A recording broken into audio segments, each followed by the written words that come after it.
Hola a todos y a todas, estamos de regreso en un nuevo episodio de Libres e Iguales, un espacio que nos emociona mucho mantener abierto para conversar sobre nuestras luchas, sobre nuestras realidades con enfoque de derechos humanos.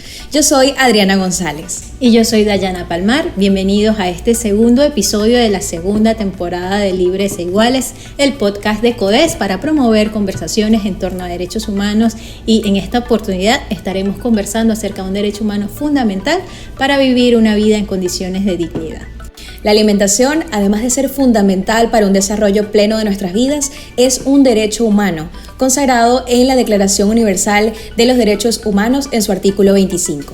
Tenemos derecho a alimentarnos de forma variada, saludable y balanceada de acuerdo a nuestros requerimientos nutricionales. Así también tenemos derecho a acceder a los alimentos de forma que estos se encuentren disponibles y sean de fácil acceso económico para los hogares en Venezuela. En la situación actual de Venezuela, en medio de una emergencia humanitaria compleja y donde el ingreso mínimo promedia $1.60 en un contexto hiperinflacionario agudo, es cada vez más difícil para las familias venezolanas poder alimentarse con dignidad. En este episodio de Libres e Iguales conversaremos acerca de seguridad alimentaria y soberanía alimentaria, así como estrategias para alimentarnos de forma saludable, aprovechando los alimentos típicos en Venezuela y aprovechando también la producción local de alimentos. Así como también conoceremos maneras de promover la seguridad alimentaria y la soberanía alimentaria a través de huertos urbanos, por ejemplo, de la mano de Janet Makenga. Ella es perteneciente a la Congregación Hermanas Misioneras de Cristo Jesús y también fundadora y directora del Centro de Promoción Integral del Niño y la Niña, CEPIN, en el estado Zulia, al occidente de Venezuela.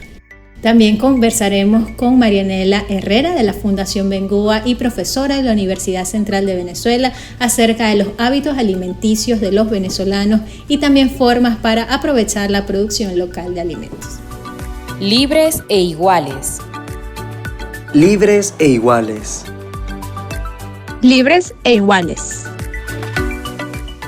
Los datos del Programa Mundial de Alimentos publicados en 2019 registran una de las crisis alimentarias en Venezuela más graves del mundo al documentar 9.3 millones de personas en situación de inseguridad alimentaria. Estos datos serían usados en el Plan de Respuesta Humanitaria de Naciones Unidas para Venezuela en 2020. Y entre 2020 y 2021, elementos como la pandemia por la COVID-19, la falta de políticas de apoyo a la producción nacional y la aguda escasez de combustible mermaron la disponibilidad de alimentos para la mayor parte de la población venezolana.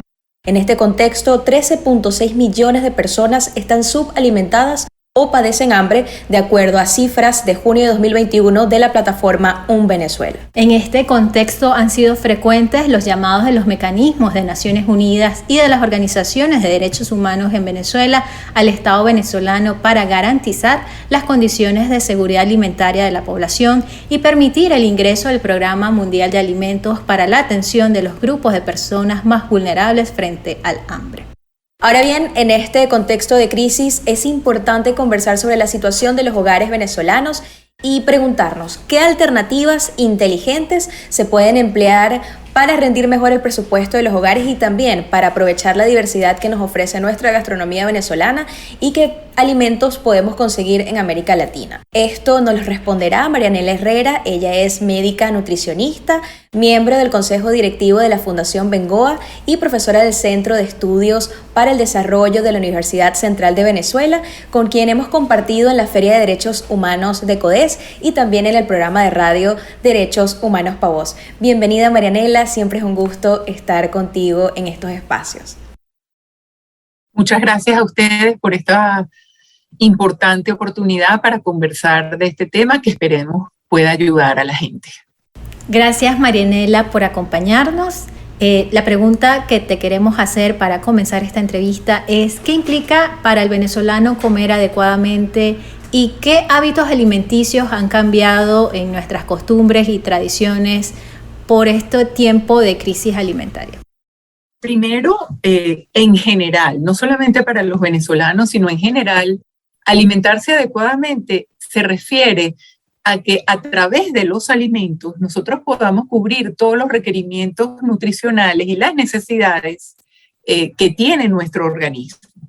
Entonces, desde ahí es importante saber que la alimentación, que es lo que viene de una forma externa, ¿verdad?, para nutrir y ser aprovechado dentro de nuestro organismo, es un hecho y un acto fundamental para el bienestar del ser humano.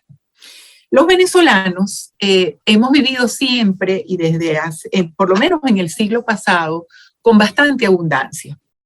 Esto se reflejó de alguna manera en las tradiciones culinarias, donde desde el punto de vista histórico se refiere que, por ejemplo, en Caracas hubo una época dentro de la post-independencia de Venezuela donde se comía más carne de res que en París.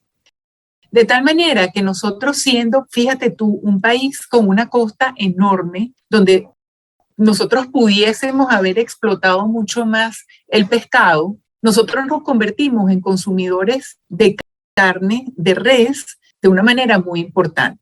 Esto tuvo que ver con la buena adaptación de ese ganado que hubo en Venezuela y por supuesto en el gusto que se desarrolló de la población, porque no podemos eliminar el tema del placer y del gusto, de la sensación hedónica que se produce al comer.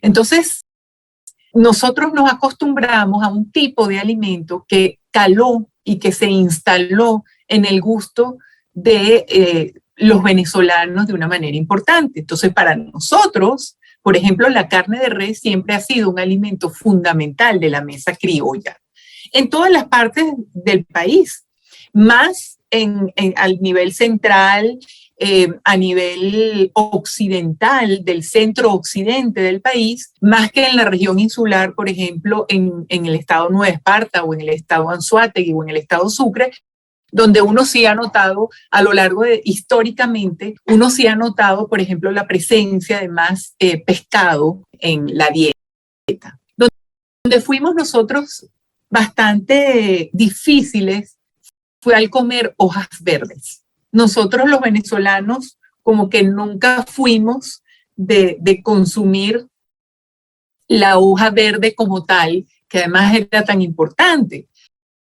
Igual que las frutas enteras, salvo algunas pocas, como una mandarina, un plátano, un cambur. Pero nosotros somos más de jugos. Hay quienes dicen que los mejores jugos de fruta se hacen en Venezuela, porque además aquí en cualquier espacio pequeñito tú vas, pides un jugo y el jugo es hecho al momento. Entonces son características que para nosotros han sido definitorias como paladar y como alimentación autóctona que hemos ido cultivando a lo largo de los años. No necesariamente esto es perfecto desde el punto de vista nutricional. Quizás hacía falta un poco más de verde, como lo he dicho anteriormente, pero esa fue la mesa que nosotros desarrollamos a lo largo de nuestra historia más reciente. Ahora bien, Marianela, ¿qué alimentos preferir? ¿Cómo se pueden aprovechar los alimentos típicos de nuestra gastronomía venezolana? En este momento, fíjate que el gran problema que surge para la población, y así lo refieren las diferentes encuestas que estamos viendo en este momento, el gran problema de ahorita, que no era el mismo de hace 5 años atrás, es que ahorita tú vas a un automercado y puedes encontrar alimentos. El problema es que no tienes el dinero suficiente para comprarlos. Hace 5 años tú ibas a un automercado y no encontrabas alimentos, lo cual también era terrible. Fíjate que las dos situaciones te llevan a inseguridad alimentaria. Y un poco basándonos en lo que habíamos descrito en nuestro comentario anterior, fíjate que la dieta de los venezolanos tendía a ser elevada en proteínas de origen animal. Y bien sabemos que el consumo de las proteínas de origen animal ha disminuido enormemente. ¿Cómo se compensa esto? Bueno, nosotros, fíjate que desde hace inclusive algún tiempo hemos visto que la sabiduría popular está dando muestras de esa misma compensación. Hemos visto preparaciones, por ejemplo, de arroz con alguna leguminosa, es decir, algún tipo de grano de caraota, ¿verdad? Negras, rojas, lentejas, porque la combinación, además del arroz con caraota, mejora el aporte de la proteína, ¿verdad? Es mucho mejor que consumir la caraota sola o el arroz solo. Cuando se consume en esa combinación, nosotros vamos a obtener un mejor valor biológico de la proteína. Entonces, esto nos da una idea de cómo mejorar el consumo, ¿verdad?, en los seres humanos, en los venezolanos en este momento. Y también tenemos que explorar varios elementos que son fundamentales. Uno, aprovechar todo al máximo y evitar los desperdicios. Había cosas que nosotros antes ni se nos ocurría de consumir. El tallo de los brócolis, las hojas de la remolacha, el tallo del coliflor, las conchas de las papas. Tenemos o quizás por ese mismo tema de nuestra abundancia en la cual crecimos. Yo por lo menos crecí en una Venezuela que fue muy distinta y muy abundante. Entonces, para mí fue normal, y para mucha gente a mi alrededor, era normal cortar las flores del brócoli y comértela, pero es que el tallo del brócoli tiene los mismos nutrientes. ¿Y por qué lo vamos a botar? Nosotros con eso podemos hacer sopas, podemos hacer guisos, podemos incorporarlos en una serie de platos que nos va a ayudar a mejorar la calidad nutricional del plato per se, pero también nos va a ayudar a disminuir los desperdicios. Vamos a consumir mejores comidas y, bueno, vamos a satisfacer mejor nuestros requerimientos. Fíjate una cosa, que cuando nosotros empezamos a disminuir algunos alimentos como la carne de res, que es muy rica en vitamina B12, es uno de los pocos alimentos que te garantiza la disponibilidad completa de vitamina B12, hierro, ¿verdad? Amén de las proteínas que tiene la carne de res. Nosotros ahí tenemos entonces que ponernos creativos. ¿Qué vamos a hacer entonces para consumir los minerales, las vitaminas? Tenemos que promover dietas que sean más variadas, que es lo que realmente nos está preocupando hoy en día.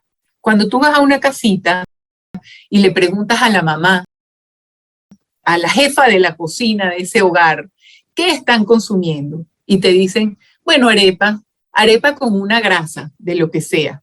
Y tú dices, wow, un patrón de alimentación de manera normal debería tener entre 20 a 40 alimentos diarios. Si sacáramos la cuenta de todos los alimentos, nosotros cuando vemos la composición de los alimentos tendríamos muchísimos alimentos. Y ahorita nos estamos limitando a las monodietas, que obviamente pueden ser muy ricas en calorías, pero pobres en nutrientes. Y además, si las calorías son insuficientes, entonces tenemos un verdadero problema. Marianela, en atención a los que nos comentas, ¿cómo podemos hacer una dieta variada, tomando en cuenta las limitaciones que hay en los hogares venezolanos, pero también conociendo de antemano los grupos alimenticios que son necesarios para nuestras dietas y qué alimentos en la gastronomía venezolana, en la despensa, podemos conseguir para precisamente llenar esos requerimientos nutricionales? Fíjate, nosotros tenemos que apoyarnos en lo local. Este es un momento ideal por aquello de intentar ver el vaso medio lleno en vez de medio vacío. Es el momento ideal para que nosotros como población incorporemos lo verde en nuestro plato, ¿verdad? Que ya sabíamos que nos hacía tanta falta. Entonces tenemos que apoyarnos en lo local. ¿Qué es lo que estamos produciendo? ¿Qué es lo que está produciendo inclusive la persona, una persona misma en su casita, en la parte de atrás, donde tiene una pequeña parcela y está sembrando algo, que lo están haciendo? De hecho, en la última encuesta del Observatorio Venezolano de Seguridad Alimentaria y Nutrición, la autoproducción sale reportada como uno de los elementos más importantes de obtención de alimentos en las áreas rurales. Entonces, fíjate, si tú tienes arroz o maíz y tienes caraotas y tú te haces una arepa rellena de caraotas, tienes que priorizar algunos otros elementos que acompañen esa arepa rellena de caraotas. Tú tienes que acompañar con una fruta, tienes que acompañar con un vegetal. Y esto tiene que iniciarse en las familias, con los niños pequeños. Y es el momento ideal, porque tú vas a comer lo que hay disponible, absolutamente. Y lo que hay disponible en este momento muy posiblemente sea una proteína de origen vegetal, ¿verdad? Con un carbohidrato, con una grasa, pero que nosotros tenemos que apoyar con lo local, porque desde lo local, esa familia puede tener, por ejemplo, una auyama rica en betacarotenos que me va a satisfacer los requerimientos de vitamina A tan importantes para los niños en crecimiento, para muchos otros grupos vulnerables, pero hablemos específica y particularmente de los niños que están en periodo de crecimiento y desarrollo. Tenemos también todas las hojitas verdes que tenemos el chance de ver y de cultivar. Por ejemplo, aquí habría que volver a entender todas las hojitas nuestras locales, todas las diferentes hierbas que sí tenemos en nuestro país desde el punto de vista de lo local y mejorar esto para que acompañado con algunos programas, ¿verdad?, de concientización, de educación, de preparación de recetas, porque es que esto es lo otro que está pasando. Tú le preguntas a alguien, ¿y cómo vas a preparar esa arepa? Bueno, no te dicen mayores alternativas cuando tú podrías enriquecer las preparaciones. Si nosotros a las caraotas, mira, le colocamos los ajíes maravillosos que tenemos en el país, si le colocamos hierbas, si colocamos caldos que hayamos hecho con lo que nos sobró y que íbamos a botar, que es otra cosa. Todas las punticas, por ejemplo, de las cebollas, todas las raíces de cebollín, otras culturas lo han hecho. Todas, por ejemplo, en Tailandia, que por cierto es un país que está opuesto en el globo terráqueo a la misma situación geográfica de Venezuela. Y tú ves muchos ingredientes en Tailandia, son los mismos que tenemos en Venezuela. Pero ¿cómo los han utilizado ellos? Por ejemplo, ahí no se pierde ni siquiera la raíz de cilantro, porque se le coloca a una sopa. Yo no estoy diciendo que nos vamos a alimentar con raíces de cilantro, pero si quiero saber que me puedo mejorar el sabor de algunas cosas con algo que no debo desperdiciar. Porque cuando nos vamos a alimentar, tenemos que saber qué es lo que estamos cultivando. Hay cultivos que son para cocinar. Esto que te estoy diciendo, yo tengo en una cocina las hierbas con las cuales voy a cocinar. ¿Me voy a alimentar con eso? No, posiblemente no, pero voy a cocinar con eso. Después están los huertos que sirven para educar, los escolares, inclusive los comunitarios.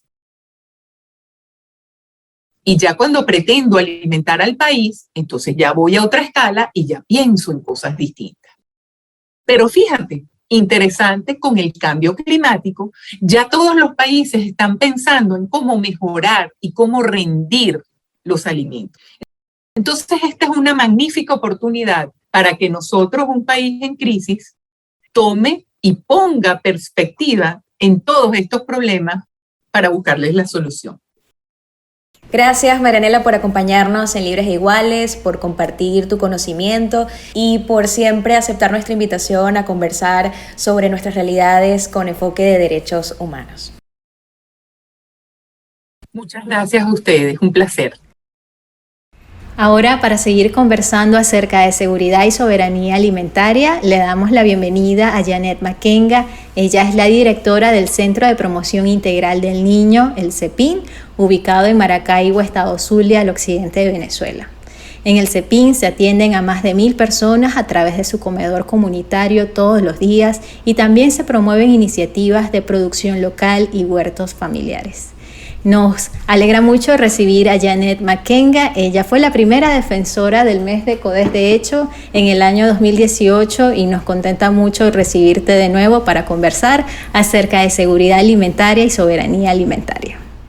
Muchas gracias. Buenas tardes. Gracias a ustedes que han pensado en CEPIN, en invitarnos para poder expresar y dar a conocer nuestras vivencias aquí en materia de nutrición o seguridad alimentaria o soberanía alimentaria, como lo diríamos, con las familias con las que acompañamos aquí en estos sectores.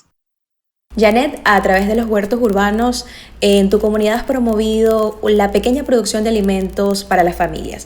¿Por qué es importante hablar de porciones de tierra sembrada y por qué también es tan importante poder promover una cultura de producción agroalimentaria? Es importante porque producir es una cara y consumir es la otra cara. Yo digo siempre, la moneda tiene dos caras, entonces la cara A y la cara B. Y aquí en la nutrición, la cara A es la producción y la cara B es el consumo. Si producimos, si cada uno produce, habrá menos personas necesitadas, porque tenemos cada uno un espacio, aunque sea un pequeño, como en los objetivos de desarrollo sostenible o desarrollo que dice la FAO, el desarrollo del milenio, todo eso. Dice la FAO de que para como terminar con el hambre hay que ver las extensiones cultivadas.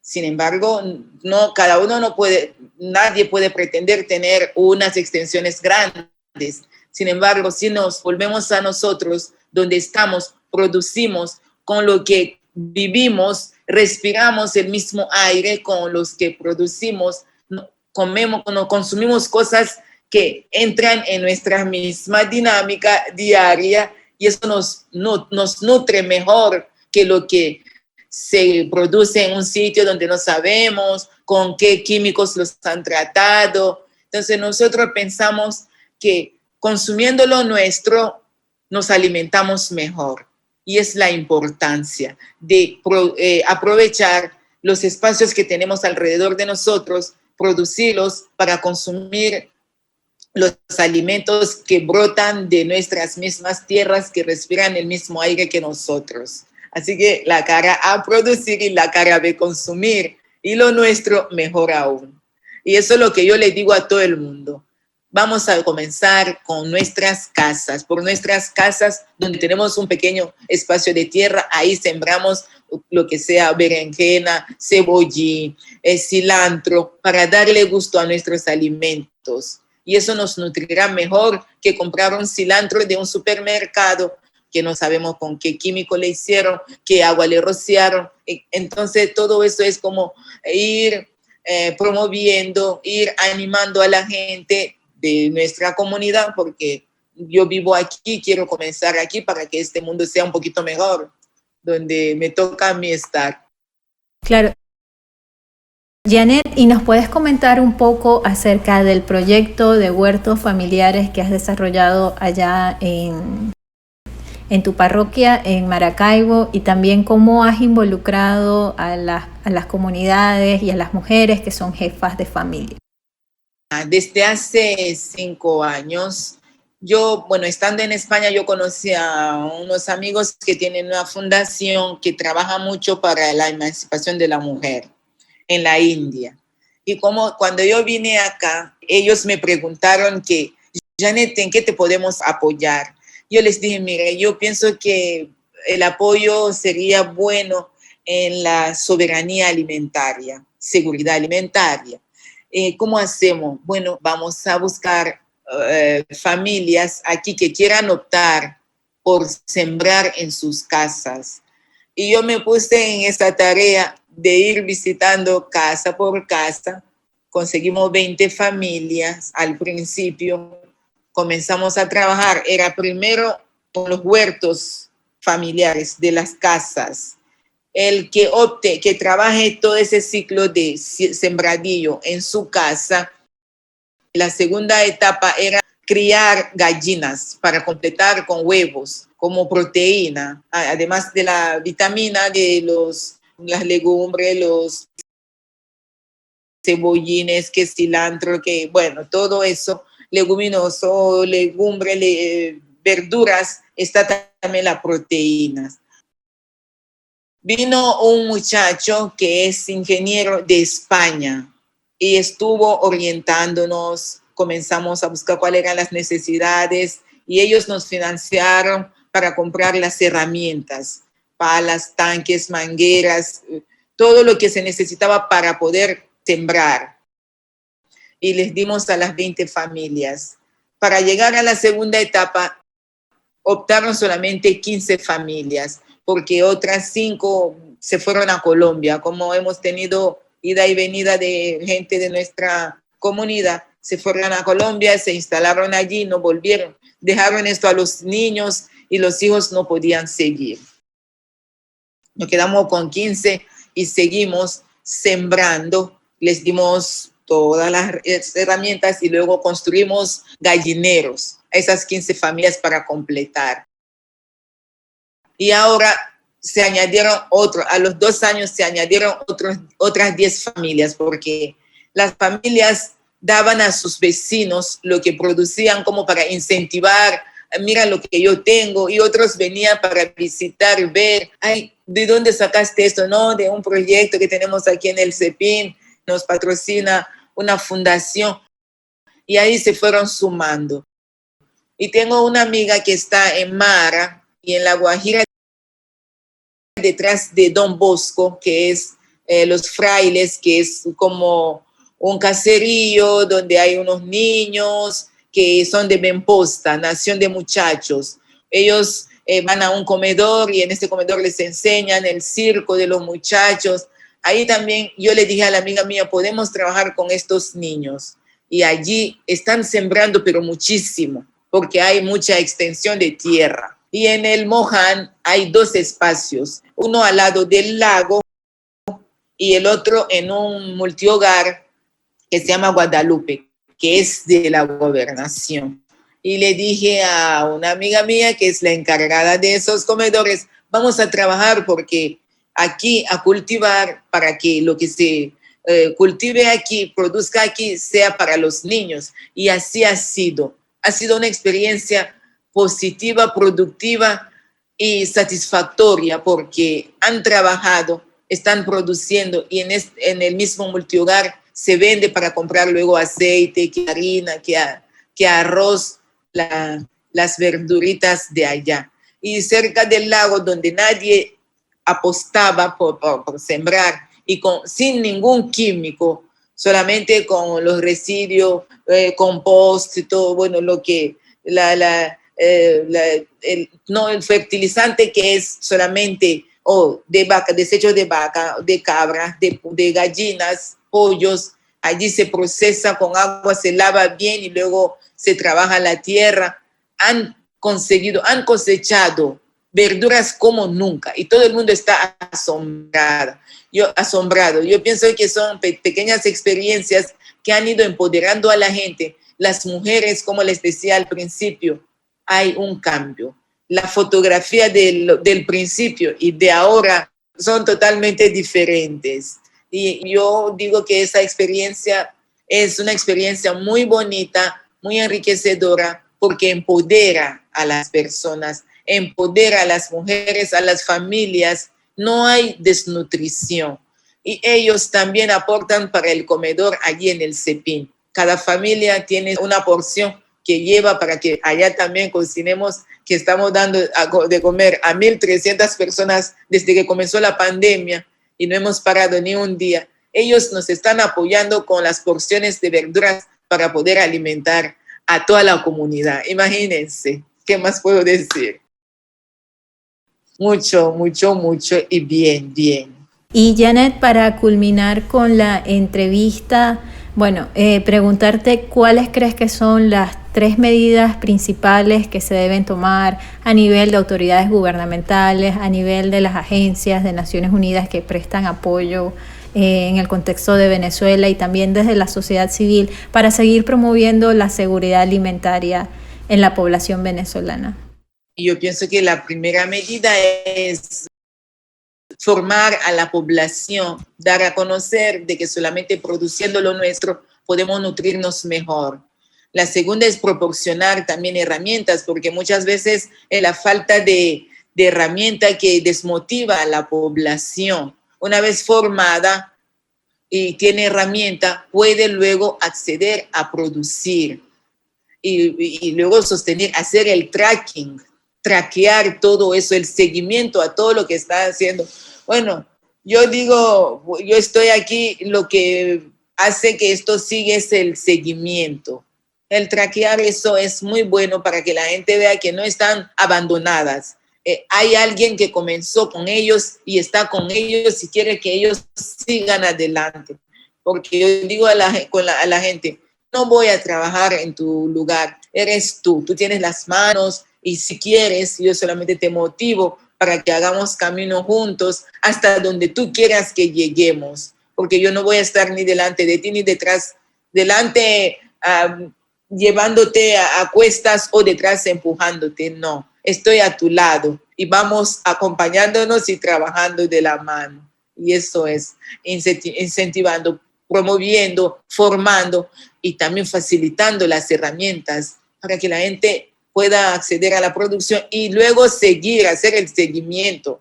No vale solamente formar y dar las herramientas y luego chao pescado, no. Sin embargo, el seguir es lo que hace que, vamos a ver cuáles son los resultados. Trabajar para que se note, se vean los resultados y se goce de ellos. Es lo que yo puedo decir. No, Janet, estamos muy agradecidas de que puedas compartir en este espacio de Libres e Iguales con nosotras para poder conversar sobre estas experiencias y poder lograr que a través de este espacio puedan multiplicarse y más personas puedan también aprovechar estas experiencias y poder cultivar nuestros propios alimentos, poder de alguna manera hacer frente a este complejo contexto de emergencia humanitaria compleja que vivimos en nuestro país y que a través de estas alternativas que alimentan poder acceder a una condición de vida más digna, que es lo que finalmente queremos. Así es, de verdad, poderse liberar, aliviarnos, porque si no nos aliviamos, estamos permanentemente en ese yugo de sufrimiento, de dificultad, y tenemos la solución, las oportunidades a nuestra mano, a nuestro alcance. Muchas gracias a ustedes, que siempre están allí para promover y hacer ver que es muy importante nutrirse bien para vivir mejor. Libres e iguales. Libres e iguales. Libres e iguales. Para la Organización de las Naciones Unidas para la Alimentación y la Agricultura, la FAO, la seguridad alimentaria existe cuando todas las personas tienen acceso físico, económico y permanente a los alimentos adecuados, seguros y nutritivos de acuerdo a una dieta balanceada de una manera permanente que les permita vivir su vida en condiciones de dignidad. Por su parte, la soberanía alimentaria es el derecho que tienen los pueblos a poder decidir, definir y adoptar sus propias políticas en cuanto al desarrollo sostenible de producción, de distribución y de consumo de alimentos para las familias. Como lo indicaba Marianela Herrera de la Fundación Bengoa a través de su participación, es importante desde las familias venezolanas y desde las comunidades promover la producción local de alimentos y que el Estado facilite y promueva los medios para que toda persona pueda tener una porción de tierra sembrada y pueda escoger los alimentos que desea cosechar y alimentar de acuerdo a la cultura. Sí, y a través de los huertos urbanos y otras experiencias que nos comentaba Janet, es importante asegurar los alimentos de nuestra mesa a través de estas experiencias como huertos urbanos, donde pueden cultivarse alimentos como vegetales, hortalizas, incluso legumbres, que pueden potenciar los sabores de nuestras comidas y también el valor nutricional de estas.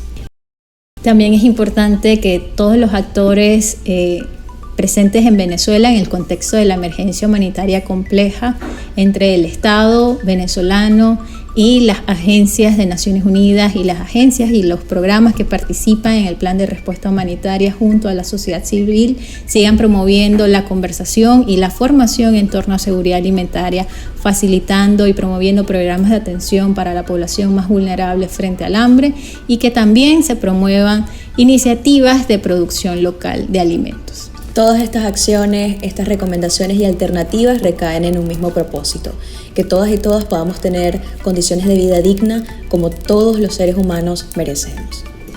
Hemos llegado al final de este episodio de Libres e Iguales. Les recordamos que pueden seguirnos en nuestras redes sociales como @CODEZ, CODHEZ, en Twitter, Instagram y Facebook. También pueden visitar nuestra página web www.codez.org. Yo soy Adriana González. Y yo soy Dayana Palmar. Volveremos en un nuevo episodio. Hasta la próxima.